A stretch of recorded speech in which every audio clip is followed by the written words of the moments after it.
এই হাদিসটা আমি বলি, বলার পর গল্পের মতো আপনারা মুখস্থ রাখবেন।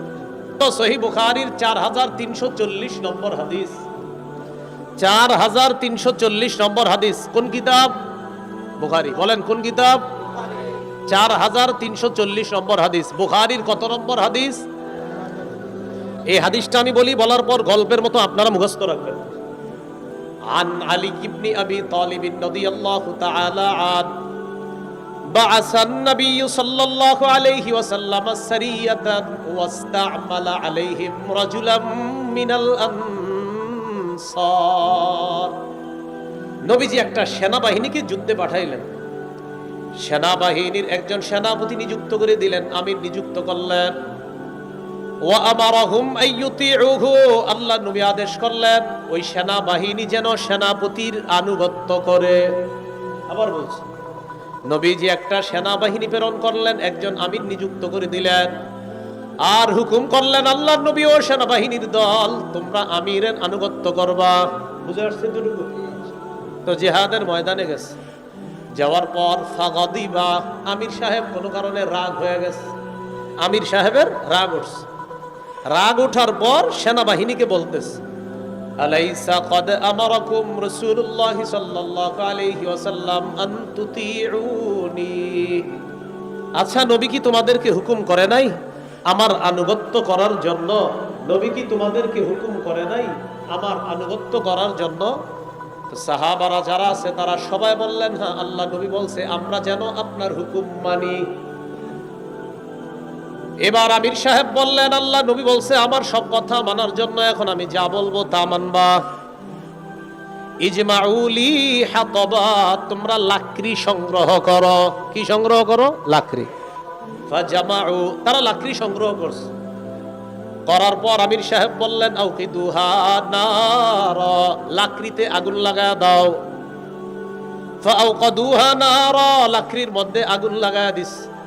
আগুন জ্বালানোর পর আমির সাহেব বললেন, উদখুলুহা, তোমরা সবাই আগুনের মধ্যে ঝাঁপ দাও। কি বললেন? আর সবাই বলেন, কি বললেন? আমি আবার বলছি, এটা কোনো কল্প কাহিনী নয়। সহিহ বুখারীর 4340 নম্বর হাদিস। রাসূলুল্লাহ সাল্লাল্লাহু আলাইহি সাল্লাম একটা সেনাবাহিনীকে পাঠাইছে যুদ্ধে, একজনকে আমির বানায়া দিছে আর বলছে আমিরের কথা শুনবা। আমির সাহেব রাগ করছে। রাগ করার পর বললেন, নবী কি তোমাদেরকে বলে নাই আমার কথা মানার জন্য? সবাই বললেন, হ্যাঁ বলছে। তাহলে আমি যা বলবো শোনো, লাকড়ি সংগ্রহ করো। তারা লাকড়ি সংগ্রহ করলেন। এবার আমির সাহেব বললেন, লাকড়িতে আগুন লাগাও। তারা আগুন লাগাইলেন। আমির সাহেব বললেন, উদখুলু হা, এবার আগুনে সবাই ঝাঁপ দাও। কোথায় ঝাঁপ দাও? এদিকে। ফাহাম্মু, সবাই রেডি হয়েছে আগুনে ঝাঁপ দিতে। আমার দিকে তাকান, সবাই কি হয়েছে? আগুনে ঝাঁপ দিতে রেডি। সাহাবীরা যারা দলে আছে, সেনাবাহিনী সবাই রেডি, আগুনে ঝাঁপ দিবে। তো ঝাঁপ দেওয়ার আগে ফাজা আলা ইউমসিকু বাদুহুম বাদ, একজন আরেকজন এইভাবে ধইরা বলে, এই আসলে ঝাঁপ দিমু। একজন আসলে ঝাঁপ দিমু। একজন আরেকজন বলে, এই আসলে ঝাঁপ দিমু বলতেছে। কয় কেন? ইন্না ফারারনা মিনান নারি ইলা রাসূলিল্লাহি সাল্লাল্লাহু আলাইহি ওয়াসাল্লাম, আমরা তো জাহান্নামের আগুন থেকে বাঁচার জন্য নবীর কাছে আসছি। সেই নবী আমিরের কথা মানতে বলছে, এর মানে সেই নবী আমাদেরকে আগুন ঝাঁপ দেওয়ার হুকুমও মানতে বলবে? এটা হতে পারে না। আরে আমরা তো আগুন থেকে বাঁচার জন্য নবীর কাছে আসছি, সেই নবী আগুনে ঝাঁপ দেওয়ার হুকুমও মানতে বলবে? এটা মনে হয়, আমাদের মনে হচ্ছে এটা এরকম নবী বলবে না। এটা সাহাবীরা একজন আরেকজনের বলতেছে, ঝাঁপ দিবে দিবে দেয় না, দিবে দিবে দেয় না। এই ঝাঁপ দিমু না, দিমু না। নবী কি এরকম বলতে পারে? এরকম বলতে তো বলতে বলতে সবার কানে কানে চলে গেছে এই কথা। এই নবীজির কাছে আসলাম আগুন থেকে বাঁচার জন্য, সেই নবী আগুনে ঝাঁপ দিতে বলবে? এটা মনে হয় সঠিক কথা না। এই কথা বলার পর তাদের কথোপকথনের মাঝখানে হাত্তা খামাদাতিন নার, আগুন নিভে গেছে। ওয়াসাকানা গদবুহু, আমির সাহেবের রাগও ঠান্ডা হয়ে গেছে। আমাদের আমির সাহেবের 7-8 বছরে এখনো রাগ কমে নেই। কি ঠিক? ওই আমির সাহেবের রাগ ঠান্ডা হয়ে গেছে। আমাদের আমির সাহেবের কথা হলো, না আলেমরা কইলে হইব নাকি, আমি ঠিক। মানে যে কোনো আমির আর কি, যে কোনো আমির। এখন মনে করেন এত বছরও রাগ কমে না। আমি নিশ্চিত রাগের কারণে নিজের ভুল স্বীকার করে না। রাগ রাগ না, আমি কি, আমি আমি আমি তো সেরা, আবার আমি কি, এরকম। আমির সাহেবের রাগ কমে গেছে। রাগ কমার পর আগুনও নিভে গেছে। ফাবালাগান নবিয়্যা সাল্লাল্লাহু আলাইহি সাল্লাম, ঘটনাটা নবীর কাছে গেছে। ইয়া রাসূলুল্লাহ, এরকম এরকম ঘটনা ঘটছে। আমির সাহেব বলছিল আগুনে ঝাঁপ দিতে। নবীজি বললেন, সর্বনাশ, ঝাঁপ না দিয়ে ভালো করেছ। লাউ দাখালুহা, যদি তারা আমিরের কথা শুই না আগুনে ঝাঁপ দিত, মা খারাজু মিনহা, তারা কিয়ামত পর্যন্ত এই আগুন থেকে বের হতে পারত না। প্রিয় ভাইয়ারা, এই হাদিসটা গল্পের মতো মনে থাকবেন ইনশাআল্লাহ। একদল সেনাবাহিনী নবী যুদ্ধে পাঠিয়েছেন, একজনকে আমির বানিয়ে দিয়েছেন। নবী হুকুম করলেন আমিরের সব কথা মানবা। আমির সাহেবের রাগ উঠার পর সেনাবাহিনীকে বলল, ও সাহাবীরা, নবী বলছে না আমার আনুগত্য করতে? তারা বলল হ্যাঁ বলছে। তাহলে তোমরা লাকড়ি সংগ্রহ করলেন, আগুন জ্বালাইলেন। আমির সাহেব বললেন আগুনে ঝাঁপ দাও। সাহাবারা পরস্পর বরাবলি করতেছে। আগুন থেকে বাঁচার জন্য নবীর কাছে আসলাম, সেই নবী আগুনে ঝাঁপ দিতে বলবে, এটা বিশ্বাস হচ্ছে না। বলতে বলতে আগুন নিভে গেছে। আমির সাহেবের রাগও ঠান্ডা হয়ে গেছে। নবীর কানে এই সংবাদ যাওয়ার পর নবীজি বললেন, লাউ দাখালুহা মা খারাজু মিনহা ইলা ইয়াউমিল কিয়ামা, আমিরের কথা শুই না তারা যদি আগুনে ঝাঁপ দিত, কিয়ামত পর্যন্ত তারা বের হতে পারত না। শোনো, ইন্নামাত তাআতু ফিল মারুফ, আনুগত্য হবে শুধু ন্যায়সঙ্গত কাজে, নাফরমানির হুকুমে কোনো আনুগত্য হবে না। আল্লাহ বুঝার তৌফিক দান করেন। কয় করণীয়? 9 করণীয়। 4 নাম্বার, পারস্পরিক ঝগড়া কমিয়ে আন্তরিকতা বাড়ানো। মনে আসেনি?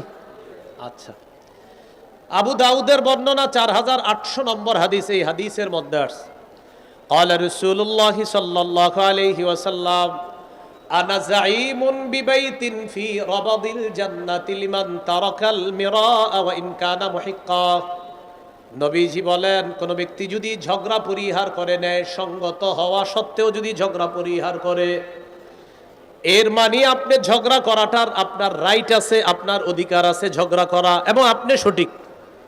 নবী বলেন, সঠিক হওয়ার পরেও যে ব্যক্তি ঝগড়া পরিহার করে, তাকে জানা দাও আমি জান্নাতের বেষ্টনীর মধ্যে তার জন্য একটা ঘরের জিম্মাদার হয়ে গেলাম।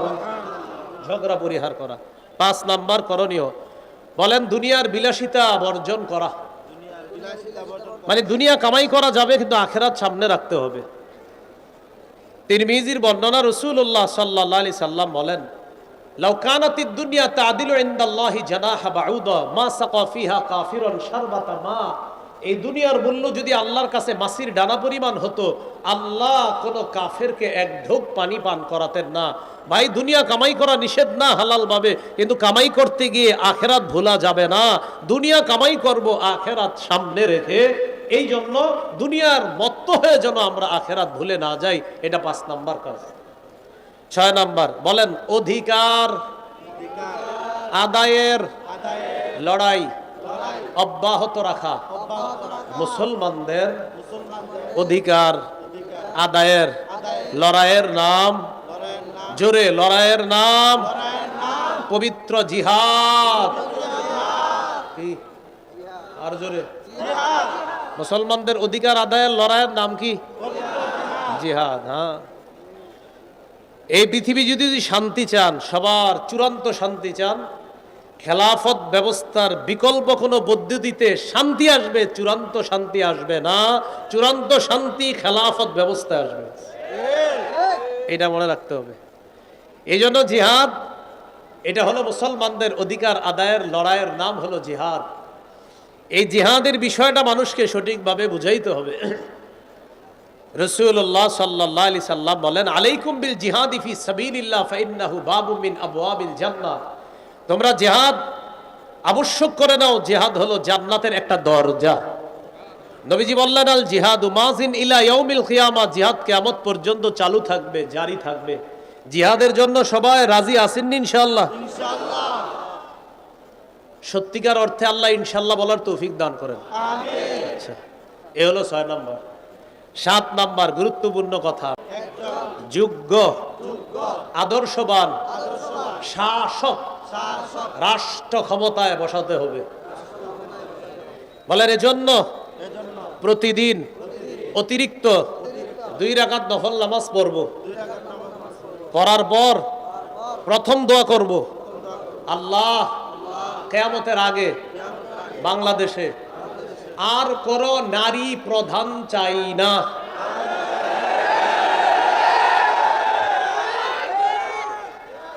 কি চাই না? নারী প্রধান চাই না।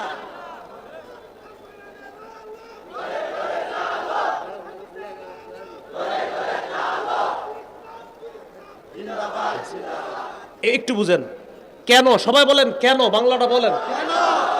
কি চাই না? নারী প্রধান চাই না। তাহলে প্রশ্ন হলো কেন? রাসূলুল্লাহ সাল্লাল্লাহু আলাইহি সাল্লাম বলেন, লা ইউফলিহা কওমুন ওয়াল্লাউ আমরাহুম ইমরাআতান, সেই জাতি কিছুতেই সফল হবে না যেই জাতি তাদের নেতৃত্বে কোনো নারীকে বসায়। এজন্য 2 রাকাত নফল নামাজ পড়া প্রথমেই দোয়া করবেন, আল্লাহ আগামীতে কোনো নারী প্রধান দেশে চাই না। 2 নাম্বার দোয়া করতে হবে, আল্লাহ মরার আগে বাংলাদেশে শরিয়া আইন দেখে যেতে চাই। কি আইন দেখে যেতে চাই? এই জন্য আপনাদের একটা কাজ আছে, করবেন না ইনশাল্লাহ? দেয়ালে লিখতে হবে, বলেন শরিয়া আইন চায় না তারা, কোনো না কোনো অপরাধে অপরাধী যারা। আবার বলেন শরিয়া আইন চায় না তারা, কোনো না কোনো অপরাধে অপরাধী যারা। চোর শরিয়া আইন চাইবে না, জিনা যে করে শরিয়া আইন চাইবে না, কারণ শরিয়া আইন প্রতিষ্ঠিত হলে বিগত বছরের চুরির বিচার করতে করতেই বিচার ব্যবস্থা চলে যাবে। এজন্য শরিয়া আইন চায় না কারা? কোনো না কোনো অপরাধে অপরাধী যারা। এই কথাটা মনে রাখবেন। এটা হলো 2 নাম্বার দোয়া করবেন। 1 নাম্বার দোয়া নারী প্রধান আর চাই না, 2 নাম্বার দোয়া শরিয়া আইন চাই, 3 নাম্বার দোয়া বলেন আল্লাহ এমন একজন শাসক দেন, যেই শাসক মৌলিক 4টি কাজ করবে, নামাজ কায়েম করবে, যাকাত প্রতিষ্ঠিত করবে, সৎ কাজের আদেশ করবে, অসৎ কাজের নিষেধ করবে। এই 4 গুণওয়ালা একজন রাষ্ট্রনায়ক আমরা চাই। এই 3 নাম্বার দোয়াটা করতে পারবেন নি? সূরা হজের 41 নম্বর আয়াতে আল্লাহ বলেন, আল্লাযীনা ইম্মাক্কান্নাহুম ফিল আরদি আকামুস সালাহ ওয়া আতাউয যাকাতা ওয়া আমারু বিল মা'রুফি ওয়া নাহাউ আনিল মুনকার। আল্লাহ তাআলা বলেন, যাদেরকে আমি রাষ্ট্র ক্ষমতায় বসাই তাদের মৌলিক কাজ হলো 4টা। 1 নাম্বার নামাজ কায়েম করা, 2 নাম্বার যাকাত প্রতিষ্ঠিত করা। কি প্রতিষ্ঠিত করা? আমাদের বাংলাদেশ এখনো সুদ ভিত্তিক রাষ্ট্র। এদেশে স্লোগান দেওয়া হচ্ছে দারিদ্র বিমোচনে সুদ। আমরা স্লোগান দিব দারিদ্র বিমোচনে সুদ নয়, যাকাত। বলেন আমার সাথে, সুদে ফকির আরো ফকির হয়, যাকাতে ফকির ধনী হয়। বলেন তো, সুদে ফকির, যাকাতে ফকির। এজন্য 2 নাম্বার যাকাত ভিত্তিক রাষ্ট্র ব্যবস্থা এটা হতে হবে। সুদ ভিত্তিক রাষ্ট্র ব্যবস্থার পরিবর্তে যাকাত ভিত্তিক রাষ্ট্র ব্যবস্থা যখন হবে, 1 বছর পরে সুদ বলবে, প্রিয় যাকাত তুমি ভালো থেকো, আমি বিদায় নিই। এই জন্য শরিয়া ভিত্তিক রাষ্ট্র যদি চলে, ইনশাল্লাহ দুনিয়ার কারো কাছে আমরা আর মাথা নত করা লাগবে না। যার বড় প্রমাণ আফগানিস্তান। বলেন কারা? 3 বছর আগে এদেরকে কেউ গণে নাই, এখন আফগানিস্তান বলে গোনার টাইম নাই। আল্লাহ বুঝার তৌফিক দান করেন। কলিজাটা ছিঁড়া মনে চাই বুঝাই আরো কিছু, কোনো কারণে আসে না। আল্লাহ বুঝার তৌফিক দান করেন। এই হলো আপনার 7 নাম্বার। এমন একজন যোগ্য শাসক বসাতে হবে, আকামুস সালাহ নামাজ কায়েম করা, আতাউজ যাকাত যাকাত প্রতিষ্ঠিত করা, আমারু বিল মারুফ নেক কাজের আদেশ করবে, ওয়া নাহাউ আনিল মুনকার অসৎ কাজে নিষেধ করবে। 8 নাম্বার করণীয় শুরা ব্যবস্থার গুরুত্ব অনুধাবন করা। মসজিদের খতিব সাহেব যারা আছি এলাকার, আমরা শুরা ব্যবস্থার গুরুত্ব কি পরিমাণ প্রয়োজনীয়তা এটা জাতিকে বোঝাতে হবে।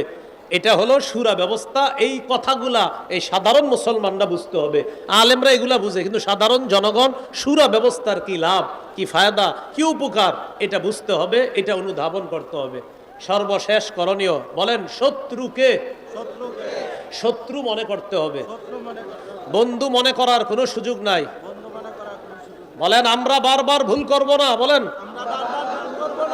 এক শত্রু ছেড়ে আরেক শত্রু গ্রহণ করে বৃষ্টি থেকে বাঁচার জন্য ঝর্ণার নিচে দাঁড়াবো না। হ্যাঁ, এক শত্রু ছেড়ে আরেক শত্রু গ্রহণ করে বৃষ্টি থেকে বাঁচার জন্য ঝর্ণার নিচে দাঁড়াবো। কেউ ভাই আপনি ঝর্ণার নিচে দাঁড়াইছেন কেন? কয় বৃষ্টি থেকে বাঁচার জন্য। ও আচ্ছা, আহা থাক, মাশাল্লাহ মাশাল্লাহ, নাকি? হ্যাঁ, ঝর্ণার নিচে কেন ভাই আপনি? ঝর্ণার নিচে হুজুর আর বললেন না, বাইরে বৃষ্টি, ওই জন্য ঝর্ণার নিচে। ও আচ্ছা আচ্ছা আচ্ছা, এক শত্রু ছেড়ে আরেক শত্রু গ্রহণ করা মানে বৃষ্টি থেকে বাঁচার জন্য ঝর্ণার নিচে দাঁড়ানোর মতো বোকামি করা আর বোকামি করা যাবে না ভাই। আন্তরিকতা বাড়ায়া মুসলমানরা 90% মুসলমানের দেশে যে কোনো মূল্যে দেখেন কোনোভাবে ইসলামী হুকুমতটা কায়েম করা যদি যায়, ইনশাল্লাহ আমরাও আফগানিস্তান মতো মাথা উঁচু করে দাঁড়াতে পারবো। আল্লাহ আমাদেরকে বুঝার তৌফিক দান করেন। সুবহানাল্লাহি ওয়া বিহামদিহি।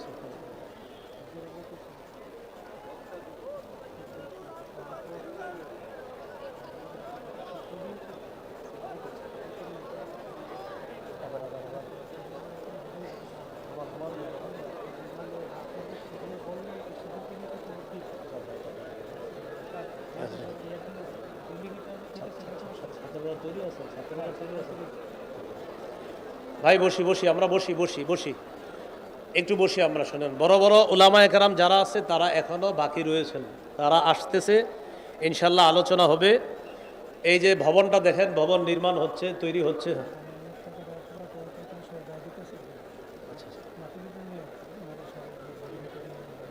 আচ্ছা, মাদ্রাসার জন্য, বোর্ডিংয়ের জন্য, আরও যেই সমস্ত কাজ আছে এগুলোর জন্য আমরা একটু সহযোগিতা করি। আমরা কেউ উঠবো না, যারা দিব তারা উঠবো না, যারা দিব না তারা উঠবো না।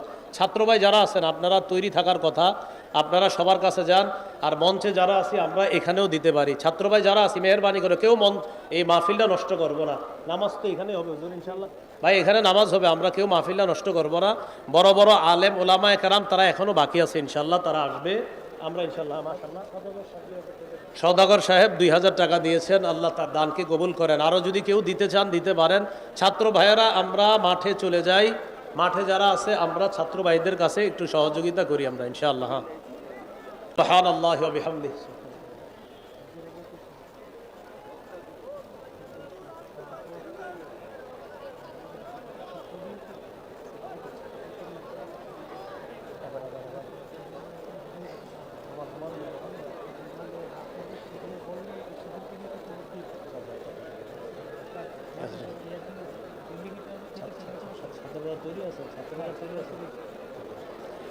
ভাই বসি বসি, আমরা বসি বসি বসি, একটু বসি আমরা। শোনেন, বড় বড় উলামায়ে কেরাম যারা আছে তারা এখনো বাকি রয়েছেন, তারা আসতেছে, ইনশাল্লাহ আলোচনা হবে।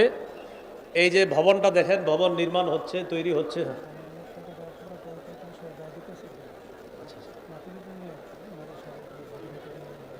আচ্ছা, মাদ্রাসার জন্য, বোর্ডিংয়ের জন্য, আরও যেই সমস্ত কাজ আছে এগুলোর জন্য আমরা একটু সহযোগিতা করি। আমরা কেউ উঠবো না, যারা দিব তারা উঠবো না, যারা দিব না তারা উঠবো না। ছাত্র ভাই যারা আছেন আপনারা তৈরি থাকার কথা, আপনারা সবার কাছে যান। আর মঞ্চে যারা আছি আমরা এখানেও দিতে পারি। ছাত্র ভাই যারা আছি মেহরবানি করে কেউ এই মাহফিলটা নষ্ট করবো না। নামাজ তো এখানে হবে হুজুর ইনশাল্লাহ। ভাই এখানে নামাজ হবে, আমরা কেউ মাহফিলটা নষ্ট করবো না। বড় বড় আলেম ওলামায়ে কেরাম তারা এখনো বাকি আছে, ইনশাল্লাহ তারা আসবে। আমরা ইনশাল্লাহ মাশাআল্লাহ। সওদাগর সাহেব 2000 টাকা দিয়েছেন, আল্লাহ তার দানকে কবুল করেন। আরও যদি কেউ দিতে চান দিতে পারেন। ছাত্র ভাইয়েরা আমরা মাঠে চলে যাই, মাঠে যারা আছে আমরা ছাত্র ভাইদের কাছে একটু সহযোগিতা করি আমরা ইনশাআল্লাহ। হ্যাঁ।